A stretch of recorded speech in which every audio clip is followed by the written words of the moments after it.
Chapter 18. Javi headed to the market in the Old Town to see Noca Velez. She had been a long-time Javea resident and was known in the market. All he had to do was ask. The traffic on the way to the market was heavy. Javi pulled his car into a parking space over a mile away and set off on foot.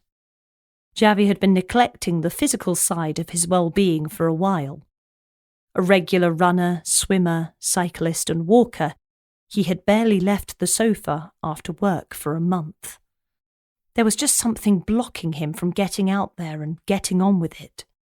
He had no idea what that might be, just that he needed to make a change. He got like this every now and again. Work life was heavy.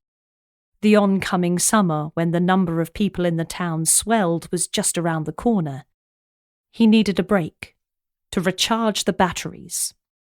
Javi resolved to bring this case to a swift conclusion and then take some time away.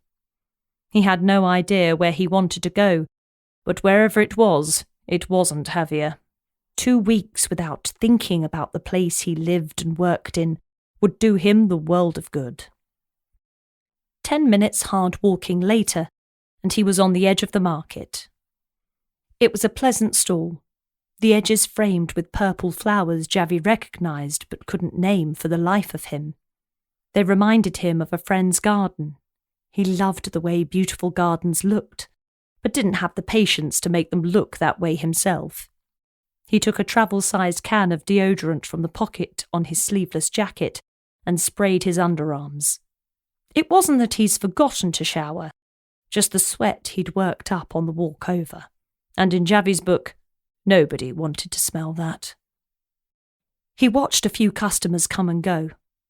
The leather goods that she sold were handled and smelled before the haggle over the price began. He loved the gentle haggling that happened in the markets in Europe. He tried it when visiting his father's family in Wales once and got knocked back. He was told that the price shown was the price paid. Javi much preferred the Spanish way of doing things. He approached. "¿Qué?" she asked. "Noca?" he replied. "Yes," she responded, slipping into English. Noca was from Italy and spoke pretty good Castilian, but she recognised a British lilt to Javi's voice and took that as an opportunity to speak in a language she was far more comfortable with. Although she was born in Perugia and moved to Javea in her school years, most of her friends at school and college were English. Javea wasn't always as cosmopolitan as the present day, so back when Noca arrived in the town, the foreigners stuck together. They didn't have any ties except for the fact they weren't Spanish. The Spanish kids were in a clique, and the non-Spanish formed one of their own. Noca learned English from 2 sources: hanging out with her mates and watching American television. As such, she spoke in an accent that was mixed between Cockney and American. "My name is Javi Jones. I'm with the local police. Can I ask you a few questions?" "Is this about Tina?" Noca replied instantly. She had heard through the grapevine that her one-time friend had been killed. She kind of expected a visit from the police at some stage. "Yes." "Then you'd better come over here," she replied, pointing to a concrete area at the back of her stall, asking the stall holder next to her if she'd mind keeping an eye out. They worked together. The market was like that. Noca pointed to a chair in the corner that looked like it had seen better days. Much better days. Javi gave it the once-over, worrying that it wouldn't have the strength to support him.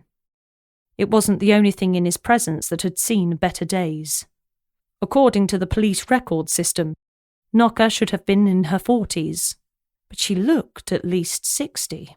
Her hair had greyed completely. Bags under her eyes were the result of more than just a few sleepless nights, and the colour of her skin was pallid, almost the same grey as her hair. Javi sat in the chair. Even though he didn't carry much excess weight, he must have been twice the mass of the woman who was shifting herself downwards awkwardly into the chair opposite. He was still worried about the ability of the chair to support him, so he perched on the edge, where there was more wood and less fabric. I'd heard she was dead. I can't say that I'm sorry, or say that I'm far behind her. I never got the chance to tell her how I wished it had turned out differently when she was alive. If I see her in the afterlife, I'll make it up to her then, Noca exclaimed. Javi didn't feel the inclination to ask what was happening to her. There were a few telltale signs by the way one side of her body was stiff, unmoving. He'd seen the signs of a stroke in his family in the past. His great-aunt suffered in the same way, and from experience, he knew what was next for Noca. She would get older, look older as though she was on some kind of age acceleration. The aneurysms in her body were a ticking time bomb. One day soon, one of them would pop, and she would be finished. "And what was your relationship with Tina like?" Javi asked, staring at the beginning. He could hear that things weren't great, but he wanted to know more detail. "We had a business together. This market stall. Tina was great at speaking to the customers, a real charmer. And I have all the contacts we'd ever need to source the best leather goods at the cheapest price. It was a match made in heaven.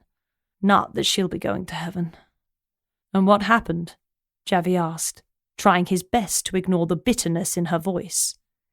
He knew that the last few steps towards the grave could bring a negativity that nobody could explain. "She ran out of money.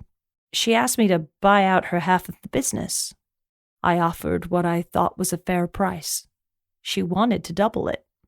There wasn't double that in the business. We do well, but we're only a market stall with a small presence online. It's not like we're Amazon. The negotiations got ugly. We fell out. I suppose you've already heard that I threatened to have her killed?" Noca asked.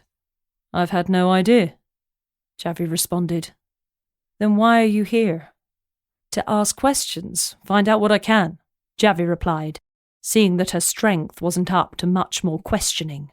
He had no idea how she would be able to keep the stall operating for a few more hours, let alone pack it all up when the trade subsided. "So ask," she said. "Do you have any idea why she needed the money?" Javi asked, with two thoughts in his head. The first one was that Tina and Dante lived in a lovely home. The second was some of the credit card statements he'd glossed over in the reports showing tens of thousands of euros worth of debt. He couldn't reconcile the two thoughts. "She definitely came over as desperate for cash, that's for sure. Aside from that, I can't say I know a great deal about her life. We worked together, but we were never friends as such. We got on and then we fell out." "And the threat to have her killed?" "Just my mouth running away with me. When I was younger, fitter, healthier, I let my anger get the better of me. Now I still feel the anger, but there's not a great deal I can do about it, so I just let it slide," Noca explained. "And you didn't take it any further?" "Just the words.